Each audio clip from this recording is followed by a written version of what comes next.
Welcome back to True Colors. So, yeah, let's start episode 3. Also, Steph's story is called Wavelengths. Get it? Because she's a DJ. Chapter 3, Monster or Mortal? Monster. The end. There, I've answered the question. Dwibs. No one likes a murder hobo. Also, Jesus, the way she was just frozen there. So yeah, we immediately get dropped in the middle of a scene in episode 3. Weird pacing, but whatever. It's like she didn't realise the director had called action. It was like, we're filming. Oh, I see. So essentially, wait. So I guess she told Steph about her powers off screen. Yeah, she's telling her. It's common in media. She's telling her right now. You're feeling disbelief. Ha ha ha. It's common in media. You join in halfway through a conversation. All right. So, I guess it makes sense that the other love interest ought to know about Alex's powers. That said, man, Steph has no idea, but she is now... Oh, I know, she never encountered Max. So this is technically her first time experiencing somebody else with superpowers. Again, unless we count Chloe's superpowers of manipulation. Oh, shit. The foosball game. You knew exactly what to do. I'll give her credit, she can put 2 and 2 together. You needed to focus on the positive memories, not get lost in the sadness. I thought it would help. It did. Just warn me next time, okay? Deal. I'll give her credit, she's taking the whole my friend has superpowers thing well. Pretty Yeah. wild. So, I'll be honest, I can kind of see them taking it easy, seeing as how But she was in Alex's yesterday, powers seem, I You said she guess, was once afraid of again, something the... around Gabe's death. Alex's she's powers are coming with definitely the Typhon too. closest down to earth out there's of proof. the superpower Hope so. teenagers or young If adults she we've comes seen in in this today, series. let's Like, be ready with a plan. Alex's powers was flipping time Meantime, travel, and Daniel we gotta finish legit it. had the Force. yeah. Okay, so here's the basic plan. Diane is gonna come in. Is gonna come in soon I should clean into the the bar. dishes around the So our plan. Well, actually, we haven't gotten to the plan yet, so I'll talk about their plan now. Hey, look at that, the bird watcher. From What's Mark Zuckerberg doing here? Seriously, that guy looks like Mark Zuckerberg. Welcome to the sequel to the Social Network. In your face, Ryan Lucan. I'm Birder of the Year, and you're... Oh yeah, this thing. Ryan is also a bird watcher as a hobby. This will never come into play in the plot anyway, so don't worry about it. Again, you know, I guess it's a nice side detail. So, I started Dust and Daylight while you were... There you go. See, Dust and Daylight is this game that basically he introduces to her, and basically these two have their own kind of subplot throughout the game, basically. Yeah, I'm kind of addicted. It's a good game. I'm so glad you like it. It's a classic. I wonder what this it's a game is like. It's a classic story. Gamer boy meets gamer girl, and things go from there. She was a boy. Hey, Charlotte. He was a Hey. girl. Getting ready for the big LARP? Ah. Oh, We'll hey. take care of the LARP in the next part. For now, we have to actually, try to do a. We got a mystery to solve, gang. Yes, the mystery that Jove already solved. Oh god, you- so yeah, I guess, yeah, so no room for doubt, I did call it. But to be fair, let's see if the Shinra Corporation, the Dorfer Corporation, Typhon Mining. the Typhon Mining Company, have something to do with all of this. Hey, Ducky. Your tab is in the 6 figures, Ducky. Oh dear. Change. Let's make it 12. You just live to drink, don't you? It'll be a long night tonight. Always is. Chris Christopherson, what are you doing Same here? thing every year. Tonight's the Is spring beard really festival. that big? I wonder what's wrong. You've seen the Blade movies, right? maybe this is it, Jova. Whistler actually survived again after the end of Blade Trinity, but now he's hiding out here. Never felt better. I mean, after being in Blade Trinity, I would not blame him. It's gonna be a long night. Dude, was anybody not miserable in that movie? Aside from Ryan Triple Reynolds? H? Same thing every year. I mean, even Ryan Reynolds had kind of the angst. My Anyway, Typhon girlfriend Mining was Company. Integrity to our very core. It's time to change your life. Join the ever-growing blah, blah, blah. So basically it's a flyer so you can join the company. Love you, Gabe. And here we go. Gabriel got his own plaque. In memory of Gabe Chen, who came into this bar a stranger and left it as a family. Yeah, my girlfriend is a vampire, you're gonna say, Jova. Basically, Ryan Reynolds kind of had the angst of my girlfriend was a vampire, tried to eat me and bit into me and all that jazz. With a jacket that says Hell Divers on the back. Jeez, I I think some of the villains were more lighter of heart like the rest than of the us are gonna heroes. do. You think I want to broadcast my affiliation with you jokers to the rest of the world? I got a reputation. Oh.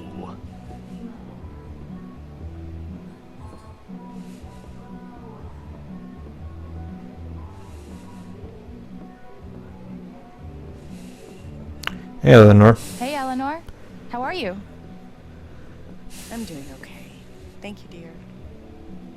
I really appreciate your help from a couple weeks ago. It means a lot to me. Of course. I'm glad I could help. So that moment between Eleanor and Alex implies that apparently it's been a couple weeks since the end of episode 2. Which begs the question, what exactly has Alex been doing exactly? Like, it would make more sense to start investigating Typhon right after. What she's one person compared to like an entire company. What does that got to do with my argument? That literally has nothing to do with what I said. Okay, Let me know what I can let's do. be fair. In Dweep's favor, yes, she's just one person, and she probably doesn't want to make it obvious that she is tailing Typhon Mining Company employees, because remember, they have eyes everywhere going off of the cameras, so my guess is that she's been spending the weeks sort of putting whatever plan they have into motion, essentially, while also working up the nerve to tell Steph her secret about her powers and all that jazz. Like, to give her Just credit... trying to throw suspicion off herself, maybe. Yeah, like, I mean, to give her credit, like, one sole young adult trying to take down a corporation, no matter how big, is not something that just gets done in a few days. I guess, but I get the feeling, but I have to wonder if that was indeed how the writers fought it, and if it wasn't just an oversight. That is definitely something up in the air, but to give it credit, I can see the logic, and I'm willing to give them the benefit of a doubt, if only because while it is shorter, the story has definitely been a lot more sensible than any of the past Life is Strange plots. And this by jogger is in far. fear? Everyone will see how awkward and out of shape I am. Forget it. Been there before. Maybe I can encourage her. Okay, let's talk to her. Hey, can I ask you something? I've always felt too self-conscious to try running. You seem like a pro. Any tips? Oh, well, definitely don't let that stop you. Just push through it, you know? I'll try that. Thanks. Trust me, you're not alone.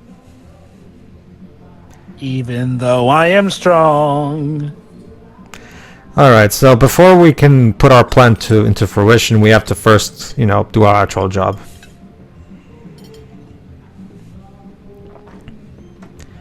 And there she is. So, Diane, sorry.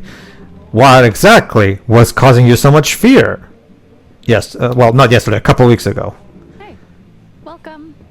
I was in fear of not being able to pay my taxes. There you go. Seriously, I wish the game would at least have a couple of weeks later, a little bit of text, because like the way the game is paced, it just feels like this is the day right after. I don't know. I will agree that, actually adding in X later would help. Like, it is nice that the characters do tell us later on, but Everything we have is in the jukebox. I will admit, it is a shame of just not having a nice, convenient slot for Did that. you trade out the quarters in the register yet? All you, kid. Alright, in that case, let's... You know, Go on. I'm guessing, though, one of the reasons this does annoy you is the fact that we could have maybe spent some time building up on the relationship that Alex is building with Jed, since now they seem like they're a good unit and all that, like, you know. But I guess they want to try and keep the main focus That's on the thing, solving Jova. the mystery, I assume. That's the thing, Jova. Later, when I start going more into the SMSs of the texts of Alex's past, another thing that people like to talk about this game is that Alex's past seems a lot more interesting than the current story we're going through with her. Yeah, we've already got some implications that she has something of a record, and she may have fallen in with a bad crowd a few times. Yeah, well, I'll talk about it in more detail when we actually took a look at some of those texts. For now, basically, here's what we're doing right now. There's a girl out there who's trying to remember the name of a song that was once played in here. So I'm trying to see if the song is in the jukebox, which apparently it's not. So where could this song that she claims that she used to hear a few years back is? On her MP3? Well, okay. No, she used to hear it here in the jukebox in this bar. So. Oh wait, what about that song Missing bit? Yep. So let's see. Sandra Styles. Alright, so there's nothing here. Let's listen to her again. Where are you, girl? Girl from Rome. Unfortunately, though, those bits of lyrics don't necessarily tell us what the title and the artist of the song are, so it seems like kind of a blind hunt. We have hunt. to listen to the songs, I assume. No, there's actually an easier way to do about it. I'm just trying to showcase the songs themselves, because apparently a lot of these songs are actually made for the game. So again, you'd think they would use some of these songs for the for the song sequences. That way you could put the lyrics on the subtitles, but I guess not. In the meantime, Shirai, another part of the reason why the game is also priced the way it is apparently there's celebrity partnerships, and like I said, a lot of licensed songs from indie bands. So it does seem like there's a lot of licensed songs in here still. So. Would you say that this feels like more of a proper puzzle, or at least more of a challenge to solve? Not necessarily, because all you have to do is go ask Jed. Hey, Jed, there is... Well, actually, no, first we talk to Steph. Yeah, go ahead. Hey, do you guys know a song that goes, "Where are you, girl from Rome"? Oh, I thought, when she said, "Where are you?" I thought she was going to start singing Moonraker. Like, I can explain. I'm doing this to help a girl with her studying. Gabe would put it on repeat just to Sure. got to the point where he couldn't. It is integral that I solve all of this town's problems for the platinum. What's a platinum? There's actually a trophy for doing this bit, actually, yeah. You could ask him. Sweet, thanks. I do feel like one cool in-game mechanic to incentivize doing this stuff would have actually been like, you know, the more you help people out with their problems, the more, I don't know, town support you get or something in certain bouts here, like, you know, because, again, it's neat that it's there, but since it's not there too much, I can imagine some players skipping a lot of what little there is. Especially consider... trust me, Jova, I'll bring that up myself when we get to the ending of the game. Let me guess. There's a big opportunity that could have potentially been influenced by you helping people, but it's not the actual case in the game, is it? Exactly, but we'll talk about it. For now, okay, Also, so basically the song is actually...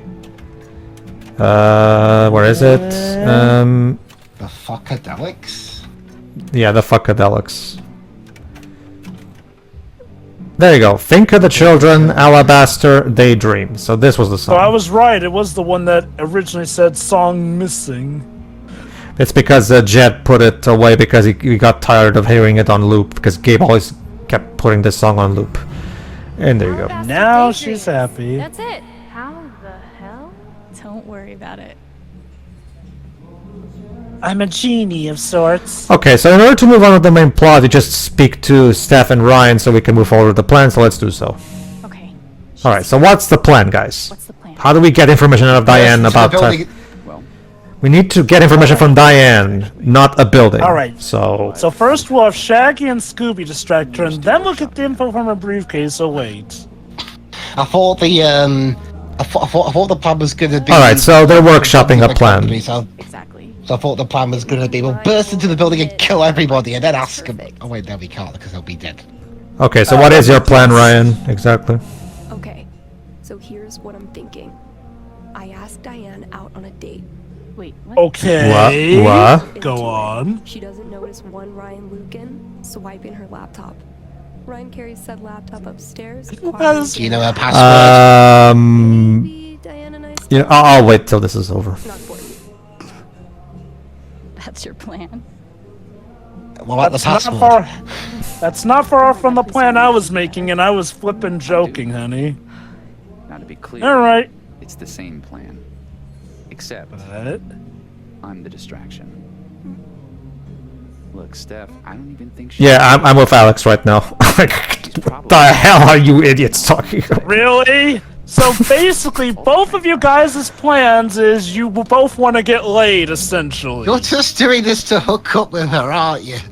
Let's keep workshopping it. Okay, maybe these plans do need some more time. What? I love the way that Alex's actress just does that out there. This is It- like, that- yeah, no. Yeah, that's a look that says, Not doing that. huh, this is really the crew I have. We're doomed. So basically, it's up to Alex to choose who's the distraction, and whoever you of pick, course- and whoever you pick will think, oh, so you think I'm the hotter one. Hang on, wait. You can't choose Alex to be the distraction? No, you cannot, Whips. Sorry. I'm guessing that's because this is tied into which one is your love interest. Obviously. DJ, it's a no-brainer. Sorry, Alex, why are you even humoring this plan? You, That's fair. like, Well, okay, what other I plans can you Ryan. I think of? appreciate the effort. Okay. But we don't even know if she has anything worth stealing yet. boy, you know... Do you even hear yourself right now, Alex? Go on. You I'll- do Get realize... her worked up and read her emotions. So flirt with her so that I can absolutely read her like a book. Not just that. Let's. Here's something that also. Okay. Don't get me wrong. I do like episode 3. It's my favorite one, but that's mostly because of the LARP. Everything outside of the LARP, this is where things start getting iffy for me. Okay, so allow me, Alex, Ryan, Steph, the 3 of you could not. Neither of these 3 realize what's wrong with this plan. What if she's just not looking for a romantic partner? Not just that, Jova. Let's think about this for a moment. Their plan is to distract her so they can steal stuff from her so they can find damning evidence. Here's the problem. First off, you're committing a crime when you do that. So you're incriminating yourself when you do this. Second, even if you do find evidence, this will be evidence that was obtained through illicit means, meaning you cannot use it in court. Try and read her first. Who says we're gonna go to court? Because they'll probably have bought the court. This is a phenomenally stupid plan that literally is doomed to fail. And all Diane has to do is sue them for stealing private property from her. Now, supposedly, I think they imply that they're just gonna borrow the laptop, since Diane's gotta eventually notice that the laptop is missing. So I guess their idea is to, like, the police can prosecute multiple crimes at once. They'll probably be like, "Say, what is this information anyway?" It would be a case where they both get arrested for it, but they could arguably try and point the police in the direction of it. That being said, so from what I can understand, the idea is to swipe the laptop, find any info that they can off of it, and then get it back to Diane before she realizes that it's missing. Nope. As you're going to see later, they don't even give her. Okay. Here's what they do. They basically she steals a USB pen from her that has a lot of files on it, but she never actually gives it back to her. In fact, she even tries to give the USB pen to the sheriff for the sake of accusing Diane and shit like that. So they're not even trying to at least make sure that she doesn't discover that they're stealing from her. No, they just steal from her and that's it. And you didn't think that Diane would notice that you stole her USB pen with files that she needs? You didn't think, and you didn't think that the three people who kept pestering her throughout the entirety of her staying here would probably be the prime suspects. We're all hoping. Not to mention, like I said, seriously, this plan is so stupid. I mean, again, I'm just hung up on the fact that this plan hinges on the idea that she is either straight or gay. I mean, granted, for all we know, maybe she's bisexual, but dudes, what if she's asexual? Or again, what if she's married? Or what if she's just not looking for someone at that point? It's abundantly clear that the writers are just thinking, oh, it's quirky and funny and shit. They're not really thinking that far. To them, it's just mostly a joke. So. I mean, I guess I'll give it credit. I do find it funny and amusing, but it is one of those things that when you think about it is a dumb plan. Then again, young adults doing something that it is in their earnest but is in reality dumb. Yeah, I could kind of see it happening. My problem. Here's my problem. They're young. They're both in their early. They're all in their early 20s. They're not teenagers anymore. And second, all three of them. You'd think that there would at least be one of them who would be the straight man in this situation and point out the clear issue here. But no, all three of them go along with this plan. Alex supposedly acts as a straight man because at first she kind of talks about how silly these plans are, but then she just goes along with it just because I guess the plot needs to move forward. If I understand correctly, they do say that it's now or never, and that's why she goes with it. That being said, what's stopping Alex from just being the distraction? She certainly is keeping Diane talking well enough here. Like I said, I will say. Go ahead. Hello? I know they're not teens anymore, but they're only in their early 20s by the looks of it. Yes. And people in their early 20s do stupid shit all the time. Well, okay, that is true, Shiroi. But here's the thing: stupidity in plots is okay as long as it's not just being done to move the plot forward. The problem is that this feels like and here's the thing, Shiroi. I'm gonna just not to get too ahead of the game, Shiroi, but believe it or not, the stupidity of this plan is gonna come back to bite them. Just to give you an idea. As it should. Yeah, that's the thing. You'd think these three people would be at least one of them would be able to. Okay, here's the thing: if they could at the very least reason this plan a bit better, have someone point out the problem and why we need to still go through with it, even though this is a very risky plan, something like that. But no, the characters just came up with this plan that is literally doomed to fail. Diane will sue you for this, you know that. Not to mention, like I said, even if you do get evidence, you cannot use it in court to accuse her. So this plan is literally doomed to fail. I will say, I'm willing to give these characters more leeway since this is in the wake of a tragedy. They probably are not thinking the best on this. Whereas, say, with how stupid the characters acted in something like Before the Storm or the first Life is Strange game, tragedy or not, one, those tragedies had happened a longer time ago, and two, the characters took it beyond just being stupid. It was to a point where they felt sock puppeted. Here, the characters at least feel more real for it. I'm more okay with it here since this feels like something natural to what the characters would do. Whereas the stupidity in previous plots, I guess you could say it felt natural to the characters, but the characters were god-awful, so that speaks for itself. Well, for me, it's one of those things where just like, even if I don't hate these characters, that like if the characters are really this stupid, it's kind of hard for me to feel sorry for them. It really is. Like, Okay, so question: does the flirting work with either character? yes, regardless of who you pick, the plan works. That choice is just there for you to pick which ship you want, basically. And whoop, sleight of hand there. And Alex just committed a crime. Here's the other problem I have, Shiroi. Alex just committed a crime, and I can't speak for you, but I cannot condone that. Wait, what did she do? She stole private property from Diane.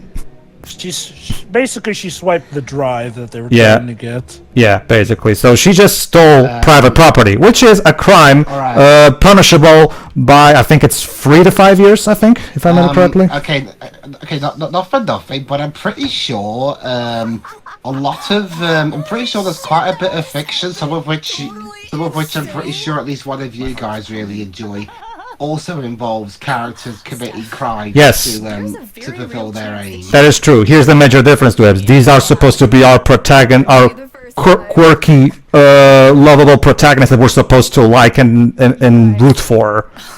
Phantom thieves! So, Oh, I'm pretty sure. Here's the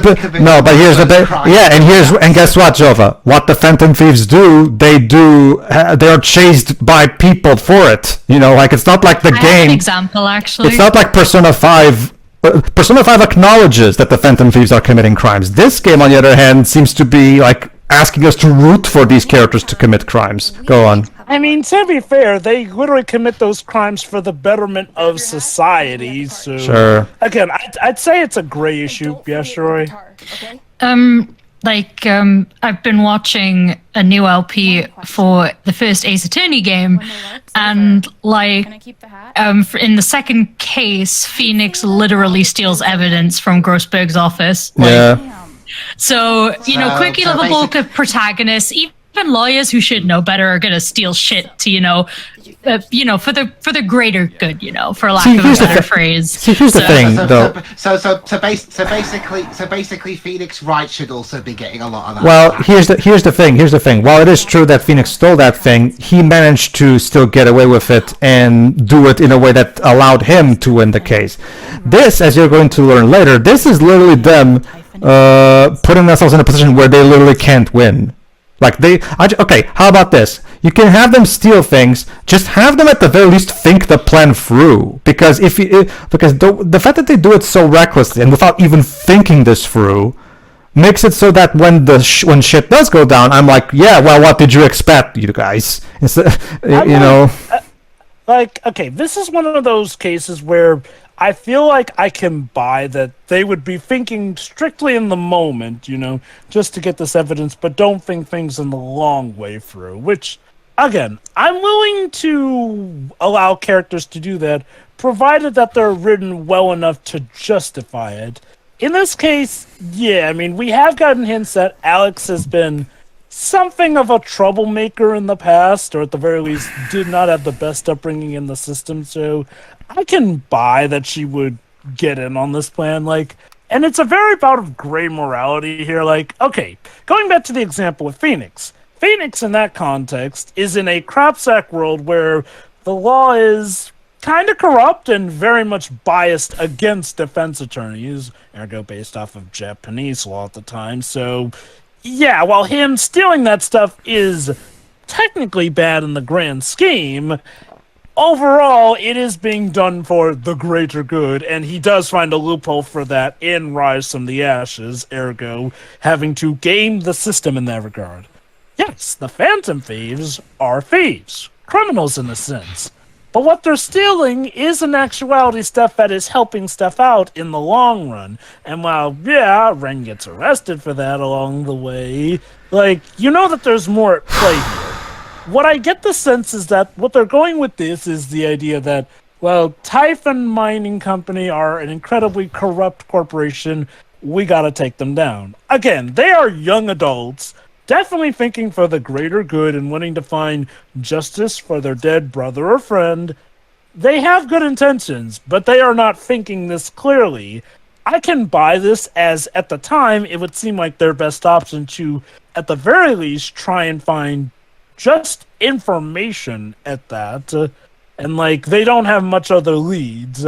I get why they're doing this and why they may not have thought it out through, because as far as they know, it's the only option that they've got at the moment. Not saying that it's a smart idea, but I'd say that the story facilitates why they do it enough, especially compared to other ones where they literally just expect us to side with a character who does heinous actions because, oh, I had a tragic backstory, or, oh, my dad died, so it's everyone else in the world's fault except my own. I don't know, it seems like a lot of your argument bases on now it's still better than Life is Strange 1. Well, like... Well, keep in mind, I only mentioned Life is Strange 1 at, like, the very tail end. I actually did mention beforehand how I feel like here the characters are facilitated well enough to it. Now, I can get why somebody wouldn't like it in the long run. Like, I'm just going to say, like, you know, both of our arguments, I'd say, have places to come from.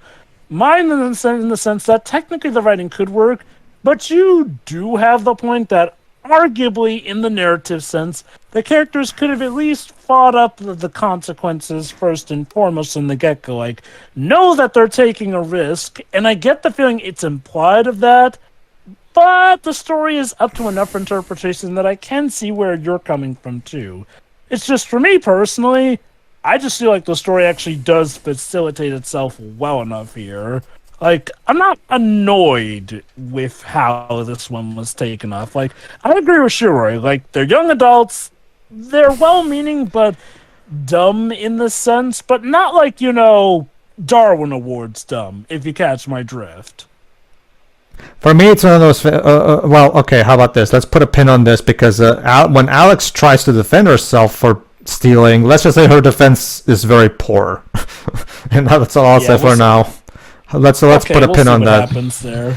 Anyway, okay, I'll be fair. I'm mainly just going off of what we've seen so far. Now, like you did mention, there are some other caveats later down the road. Anyway, the basic point is everybody's planning for the LARP, basically, because that's the next thing we're going to do. Right now, I have to pick up the guitar and find my bard hat. Jazz like, thank you to everyone who attended the Gabe Chen Memorial Service, and a special show of gratitude to those who spoke. I think we did Gabe proud. Blah, blah, blah. So, we're not going to immediately check out the jump drive with the info on it? No, because we have a LARP to do. In fact, Jova, that's actually well, before you say your point, Jova, allow me to mention something that ties to what you were about to say. Because, believe it or not, there's actually quite a lot of Life is Strange fans who don't like the LARP segment because they feel like it's just stops the plot dead, the murder mystery plot dead, for something that's irrelevant. I personally disagree with it, but I'll talk about it more in detail in the next part. Go on. My take, I don't think it's irrelevant, but I do find it weird that the characters aren't first prioritizing seeing what info they got off of the drive, given the lengths they went to get it. Like, maybe they look up the drive, see that there's nothing on it. Well, okay, then that would make that whole thing pointless, but regardless, I feel like the character's headspace should be, oh my god, we just got this jump drive. We should check it out immediately. Oh, that. Well, okay. I can actually help with that one, Jova. The USB drive is encrypted, and it needs to be decrypted in order to access it. Okay. So they're getting help with Riley, who conveniently Riley knows how to decrypt, to hack and encrypt things. Of course the flower girl knows how to do that. And for the record, this is the one and only time she uses this skill. So, okay, fine. Yeah, but the point is, while we're waiting for Riley to decrypt the thing, we're going to do the LARP. Okay. In that case, then, that's fine, at least. But I'll talk more about the LARP aspect later, because, like I said, it's a very interesting point that I've heard from a lot of people who, although to be fair, while I do like the LARP in this game, I will admit that the story would have been stronger if the time spent on the LARP would have been spent in fleshing out other things. Here's my question. Why wasn't the LARP in episode 2?